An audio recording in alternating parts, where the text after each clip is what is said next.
Hello. I want to begin this week with talking about one of your assignments from last week. One of the assignments that you needed to complete last week was responding to a tobacco and e-cigarette law matrix. So, responding yes or no on school rules and local, state, and national rules. So, you were supposed to either indicate yes or no whether these rules applied at the school district level or the local, state, and national level. So I got your lists where you marked yes or no. This week, what I want you to do is to select two rules from any of the 16 rules and explain how they could be changed or strengthened. So ones that you marked yes to, you're going to pick just two of them and explain how they can be strengthened. I numbered my rules. So starting with the first school rule down to the last local, state, and national law, 1 through 16. So there's 16 of them. I'm going to give you an example. So let's say I'm going to pick number 5, which the rule is a school rule or under school rules, and it says educate K through 12 students to prevent tobacco and e-cigarette use. Well, do we have that as a rule? Was that something that you found in the handbook? Probably not, because you wouldn't know. I'm not sure if you'd be able to find a rule about K through 5. So what I think would be great is making sure that at every age, students are getting information on tobacco and e-cigarettes. That's not something that's in place right now. So making sure that that's a rule.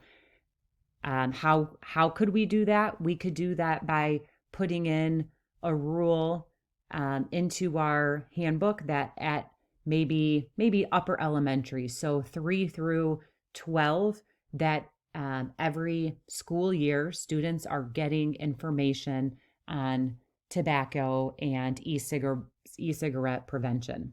So in some way they're getting that information. So I'd like you to pick two of your yeses and explain how they could be changed and strengthened. You're going to share this in a discussion post on Schoology, which I'll create. All right, so going on to this week's assignment. This week is our last week talking about vaping and e-cigarettes, and I'm going to start with a video to share with you.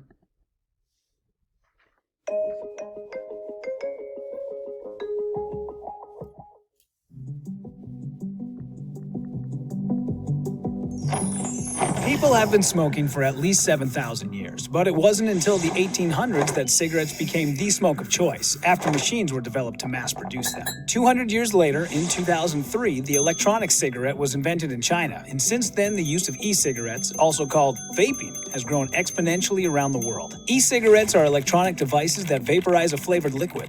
They all used to look like cigarettes, but now they come in many shapes and sizes. Many look like pens or small boxes called mods. What they all have in common is 1. A power source, usually a lithium battery. 2. An atomizer, which heats the e-liquid. 3. E-liquid or e-juice, which usually contains flavors and nicotine. And 4. A cartridge or tank, which is filled with e-liquid. Heating the e-liquid creates a cloud of vapor that looks like smoke, but without a lot of the lethal components contained in tobacco smoke. Many people assume e-cigarettes are safer than traditional cigarettes because they don't burn anything or create tar in your lungs. But it took almost 7,000 years for humans to realize that tobacco causes lung cancer, throat and mouth cancer, causes heart attacks and strokes, and damages the lungs. E-cigs, meanwhile, have only been around a little over a decade, so there just hasn't been enough time to figure out what effects they'll have on your body. We do know that e-cigarettes deliver nicotine just like the traditional cigarettes, causing increased heart rate and blood pressure.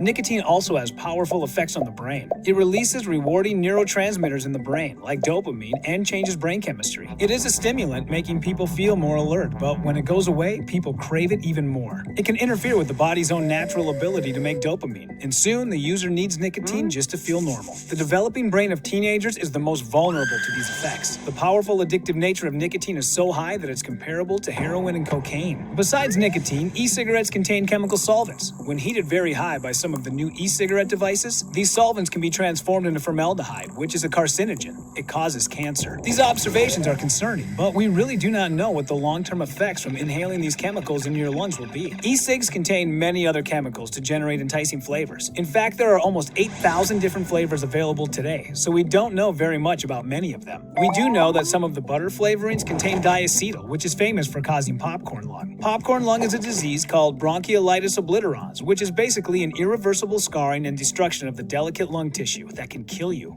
Strawberry and other healthy-sounding fruit flavors have been found to be cytotoxic and potentially cancer-causing as well. Vaping devices, or specifically the lithium batteries inside them, may explode unpredictably. Although uncommon, this happens frequently enough that e-cigarettes have been banned from luggage on airplanes. Unpredictable explosions have occurred in people's faces and mouths and resulted in serious injuries, including blindness. With these potential risks of e-cigarettes, the addictive nicotine, the exploding batteries, the carcinogenic liquids, why would any company want you to use them?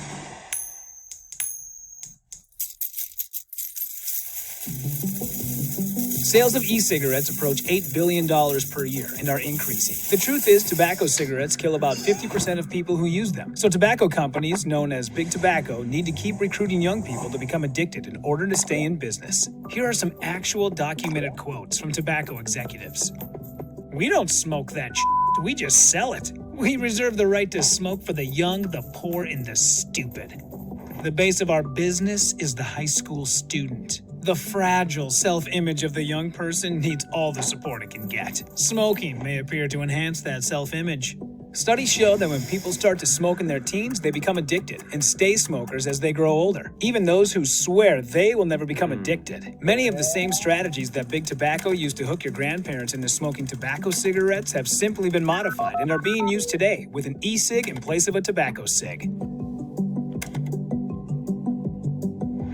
E-cigarettes come in candy and dessert flavors like Skittles, gummy bears, and vanilla cupcake, directly aimed at teens. Ads always show thin, beautiful people vaping. Even the strategic use of humor is being successfully used to get customers on their side. The bottom line is that we are all faced with important personal choices every day. We don't yet know everything we need to know to make informed decisions about many things, but we can resist being manipulated. Take your time when making your own personal decisions. It can make all the difference.